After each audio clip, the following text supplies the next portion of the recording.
What's up everyone, John Rettinger from Techno Buffalo here with a hardware overview for you on an unnamed, unannounced Nokia prototype presumed to be the upcoming N9.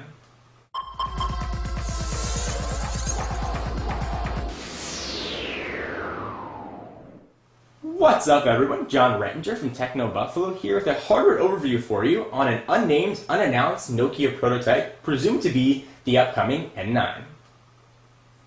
So late last week, the folks at Negri Electronics pulled back the veil, so to speak, and revealed this phone to the world. They provided it to me for a very short period of time to give you a more thorough overview of the hardware and software that's on this. For all of your unlocked cell phone needs, be sure to check out Negri Electronics. A link to them will be in the sidebar. Great deals and just good people to work with. So let's go ahead and talk about specs. This thing is loaded with North American 3G bands, so you will get support for 850 and 1900. Presumably, it has Nokia's NHD display, giving it a resolution of 640 by 360. Now, sort of interestingly, it is running Symbian S60, the touchscreen edition, which Nokia said won't make its way onto any more N-series devices. So if this is indeed the N9, we presumably see MeeGo on it by the time it's shipped. However, it may not be the N9. It's got that CO in the upper left-hand corner, meaning it may very well be a C-series device, in which case we could see Symbian S60 on it. It's got a 4-inch capacitor touchscreen, which is multi-touch enabled. Pinch and zoom works very well on the web browser, which we'll see in an upcoming video. Let's talk about what else we got on the phone. So the front here, you've got I believe a VGA resolution camera with a single LED flash. However, there's an open spot next to that LED, so this may actually have dual LED flashes in the front by the time it ships. On the back of the device, we are looking at an 8 megapixel camera with dual LED flash. Clearly this is a prototype phone. The back is metal. We've got sort of some soft plastic off on the side. It feels very solid and very well built. And let's talk a bit more about some of the specs and what the hardware looks like. On the left hand side of the phone, you've got a lock button, so that you can use to lock or unlock the phone. On the right hand side, you've got sort of an interesting volume toggle. Slide that up and down to adjust your volume. You've got your expansion card right here, which I thought for a while was actually a physical button, but it's not.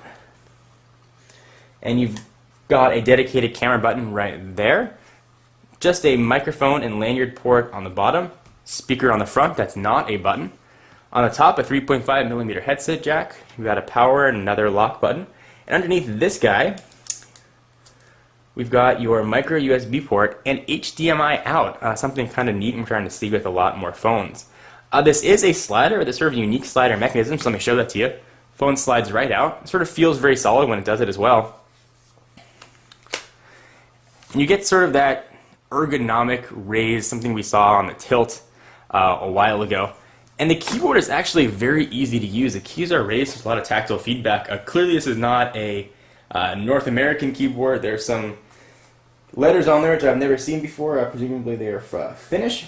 So also we look at the phone here. We've got a very large space bar. The period is right next to it, but that period doesn't actually work. You've got your 4-way navigation keys here. You've got a nice sort of 3-row QWERTY keypad. The numbers are inlaid on the top row. It is a capacitive touchscreen. The touchscreen is actually much more responsive than I thought it was going to be and worked pretty well. The slider mechanism is interesting in itself. It's got sort of this raised hinge that comes up, so when the phone goes down, it slides back into place and it snaps up when you push on it. So it is indeed have a sort of a spring-loaded feel to it. Do that from the side so you can see what that looks like. So moving right along, and sure there's a lot of things to talk about this phone. It's very thin, and for a QWERTY phone, that's certainly a nice addition. So we've seen some thicker QWERTY phones. It almost has the same footprint as a lot of Slate phones. Let me bring in some of its competitors and some other phones you might be familiar with to sort of get a sense as to what this thing would actually look like in your hand and in your pocket. So 4-inch touchscreen is sort of a unique size. Let's take a look at the little bit larger Evo 4G.